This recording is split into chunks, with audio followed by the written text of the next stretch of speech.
Welcome to this video, which hopefully will help both the Math 140 and the CTS 60 students who are currently working on projects in the event that you're doing something with PowerPoint enhancements that maybe is giving you some difficulty. I will assume, however, that you have basic computer skills and will move forward from there. If you need very basic help with PowerPoint, learning it maybe for the first time, or maybe have poor retention and comfort levels with it, then you probably need to get with someone in person, one-on-one, where you can ask individual questions, and that would be my strong suggestion. In this particular video, I'm going to show you how to insert and edit audio files, and I just happen to have a few to deal with. I'm going to go with a PowerPoint project that's already in place, and we'll go to this slide called Birds of a Feather, and it looks like there's one already in here that I'm going to take out temporarily and show you how to do this. You click the Insert button up on the ribbon at the very top of the screen, go over to the far right, and you'll see something that says Audio, and rather than click the icon, which is the natural tendency, I would click the arrow below the word Audio, and you have some options. There are clip arts that you can actually insert that have audio components in there, and I'll do a couple of these examples for you to show you. For example, if I wanted to do the one called, I'll do the one that's called Claps Cheers. What will happen once this is inserted, you'll see a little icon in there. My computer is, at this recording, has been a victim of a power failure over the weekend, and it's being very sluggish, and I hope this will work for me. If I wanted to actually click on this particular audio clip and click the play button, I can actually hear the information, and it goes for a few seconds. Now let's suppose that I wanted to make some enhancements to this. As long as I click on it, I will have a change in the ribbon at the very top of the screen where it's got audio tools, and I can click Format, where I can change the color, for instance, and just to give you some variations, if you want to have a different color to it, you can make that modification. A lot of these things are very easy to figure out. But let's say I wanted, more importantly, to go to the playback component of this ribbon. You can actually go in and you can have it start when you click it, or you can, and again, I'm at the top of the ribbon if you're not a visual person, or if you are a visual person actually and looking, you can click automatically so that it plays as soon as that slide is displayed. You can have it play across multiple slides so that when it goes to the next slide it continues playing.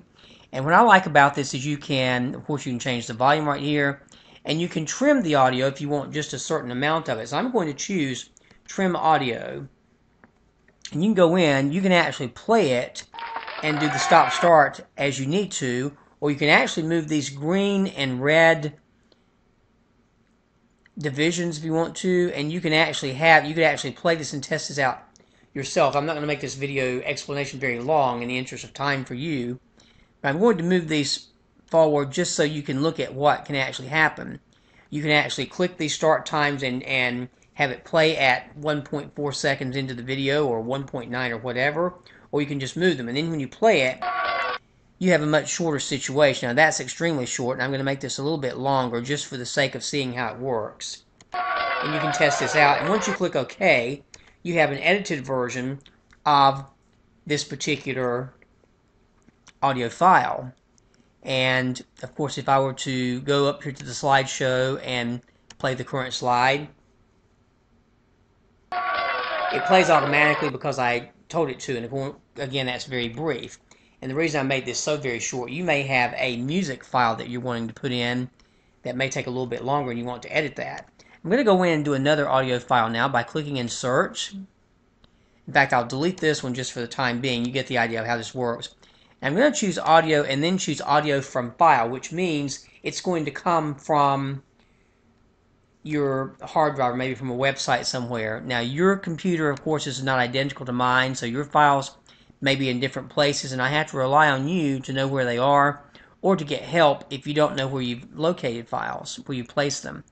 And I'm going to go in and actually find an audio file called Variety Hour. I have no idea what it is, but I'm going to insert it in there anyway. And there it is.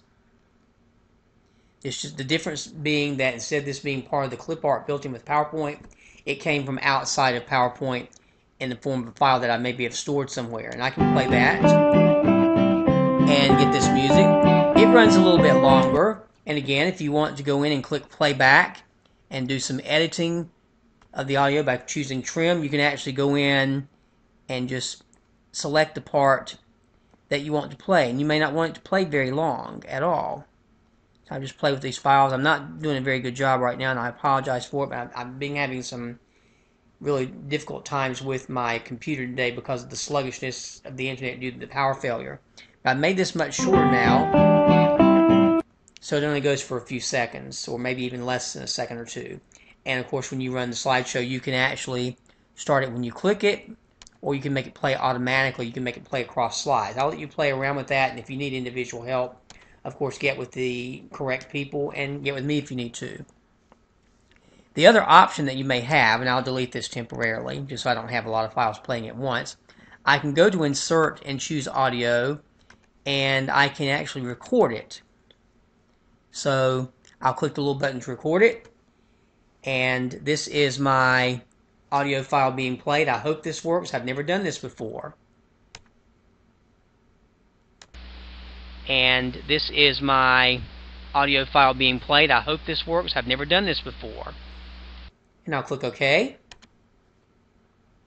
And it automatically inserts that file in there. So if you wanted to have a voice in your in your PowerPoint presentation, you could do that. So when I play the slideshow by clicking slideshow, I can go from the very beginning, or I can go from the current slide, which I did just a few minutes ago, and I'll go back to that slide so you can see it. Again, you can have it play automatically, or you can have the person presenting click on it. Audio file being played. I hope this works. I've never done this before. And you get the idea of how audio files work. If you need additional help on this, get with your instructor or with someone in the media center or a friend or loved one that can help you further with it. And I hope this will help you as far as audio files are concerned.